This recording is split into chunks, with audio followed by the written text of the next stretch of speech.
Welcome to part 5 of the COVID vaccine review. In this video, we will be looking at side effects in detail. We will also look at some conspiracy theories relating to the vaccine, such as turning into zombies. We will also be looking at the side effects and complications that I have suffered in the last 7 days. As most of you are aware now that I'm a member of the NHS team, and I weekly review the vaccine that I've had 4 weeks ago. So I had the vaccine 4 weeks ago, and I have been giving weekly videos to let you guys know of how I've been since I've had the vaccine, such as in terms of side effects and complications, if any. Please do see the other parts 1 to 4.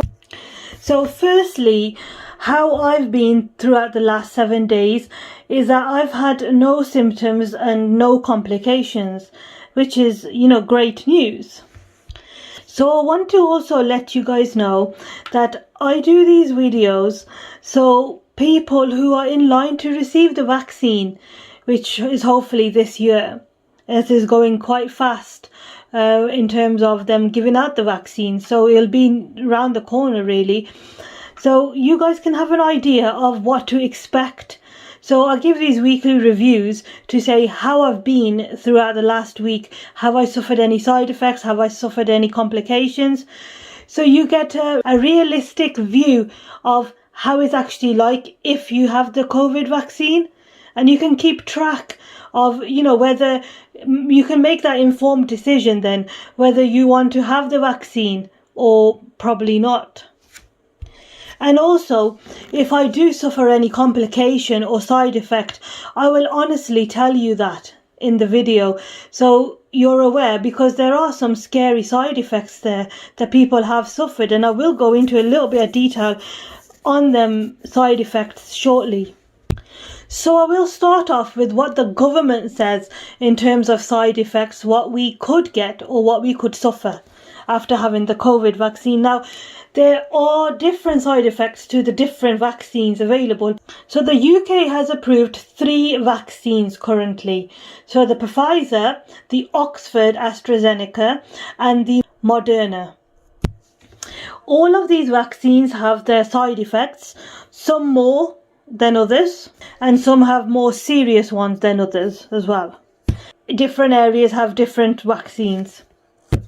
In my next video, what I will do is I will look at all 3 of these vaccines, and I will give you information on the most serious side effects of all 3 vaccines. Okay, so we'll go on to what the government says, that these are the risks of the side effects that you could get from the Pfizer vaccine. These are the very common side effects now, which may affect more than 1 in 10 people. So we're looking at pain at the injection site, tiredness, headache, muscle pain, chills, joint pain, and fever. And then we go on to the common side effects that can affect 1 in 10 people as well. So it's the same ratio as very common. These also include injection site swelling, redness at the injection site, and nausea.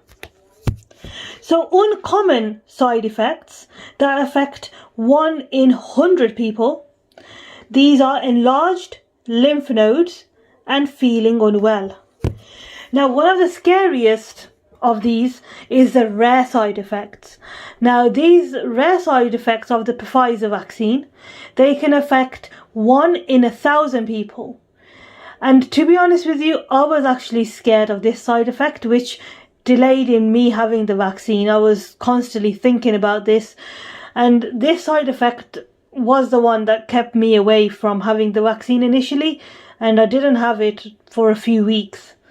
And then I decided to give in because I seen the patients in the hospitals, and I've seen how they are, their health and everything, and how COVID was turning out to be. So I decided to have the vaccine. But this side effect is temporary one-sided facial drooping. So basically this is facial paralysis, and because of this you can, in other words, it's also called Bell's palsy, and because of this you lose the movement in your face because of nerve damage, and you sort of get one-sided droop in the face, and you can tell when you're smiling a lot, your face drops on the one side, and then you can start dribbling and that sort. You have to make this decision yourself as to whether you see Bell's palsy more of a risk, or being unable to breathe and almost dying, to balance that risk. They do say this Bell's palsy is temporary. Like all vaccines, the COVID vaccine can cause side effects, although not everybody will get side effects. Now, most side effects are mild or moderate and go away within a few days of appearing. So if they carry on, such as pain, fever, or like some side effects that are mentioned, they can be treated by medications for pain and fever, such as paracetamol, the most common, household medication. It's important to report these side effects. Now, there is a web link which I'll put in the description, where you can go onto and report side effects directly. It is called the Coronavirus Yellow Card Reporting Site. Okay, or alternatively you can search for M for Mike, H for Hammer, R for Romeo, A for Alpha, that is MHRA, Yellow Card, in the Google Play or Apple App Store. So you can report these symptoms or side effects that you've got that way as well. So as you know, by reporting these side effects, you'll be helping the government in providing more information on the safety of the vaccine. And it's very important, if you're getting any of the side effects, to talk to your doctor, pharmacist or nurse as well. And also of any side effects that are not in the list that I provided or on the government list, also report these and tell your doctor, pharmacist or nurse as well. Lastly, I would like to go into the conspiracy theory of becoming a zombie after having the COVID vaccine. I have read this and I have been informed of this quite a number of times, really, that if you take the COVID vaccine, that you turn into a zombie in the long run. Now, I've known people who have had the COVID vaccine since they've been out, and I can say that no one has turned into a zombie. The way I think of a zombie is where you don't have the mental awareness of your surroundings. In fact, your memory is still the same post-COVID vaccine or pre-COVID vaccine. My memory has not changed. My mental awareness has not changed.